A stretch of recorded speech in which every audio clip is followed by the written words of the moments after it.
Imagine waking up and your coffee's already brewed. Lights at that perfect warm glow.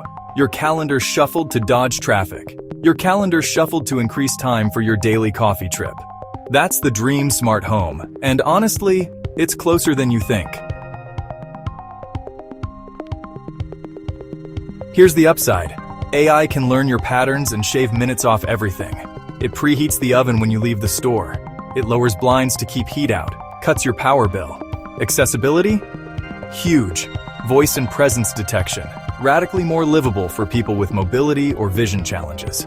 With local sensors, it can spot a water leak, spot a stove left on before it becomes a disaster. But there's the flip side. For AI to be that helpful, it needs data, your routines, your location, your voice, maybe your life. That's the goal, to make your life even easier. Picture a life that reveals when you're not home. An algorithm quietly nudging your purchases, your news, your sleep. Bias can creep in. Who gets prioritized comfort? Which voices get recognized? And outages happen. If the cloud goes down, do your lights still work? So how do I keep the dream and dodge the nightmare? Favor devices with local processing and on-device storage. Change default passwords. Enable 2FA protection. Isolate guests on a guest network. Use consent controls. Per room mic so you can enjoy your show in peace. Camera shutters. Clear logs you can delete or save. Set privacy modes on a schedule.